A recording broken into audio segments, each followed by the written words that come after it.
Gatwick Airport is back in business, but confusion reigns around last week's drone disruption. British police now say they are investigating dozens of sightings as legitimate, and reports to the contrary were simply miscommunicated.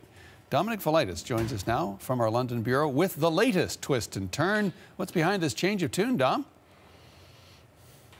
Well, a little bit of context for you here, John. Yesterday, during a live television interview, police said there was a possibility there had never been a drone or drones at Gatwick last week, that it was possible people may have been mistaken. But as you say, that generated a lot of bad publicity for the police. We can show you some of this morning's front pages now as an example.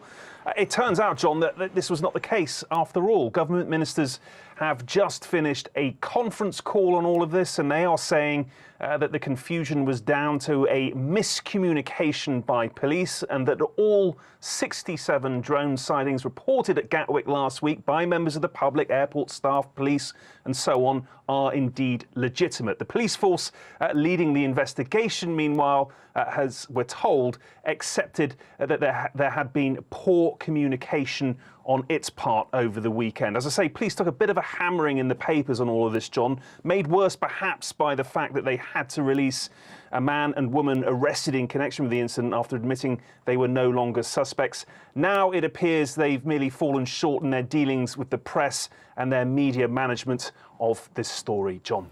Okay, fair enough. So that means the game is afoot once again. Police investigation. They do, though, have leads at this point. Tell us about that.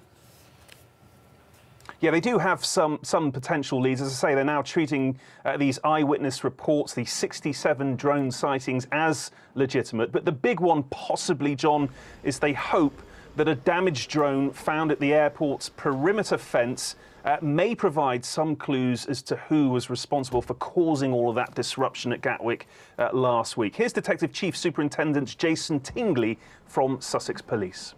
Is being forensically and digitally examined in order to try and pursue the perpetrator or perpetrators involved in this, if that drone itself has been involved. I can't say to you now that it has, but obviously we are pursuing that as a significant line of inquiry. So potentially a good lead there, John. This damaged drone was apparently found quite close to the last reported sighting.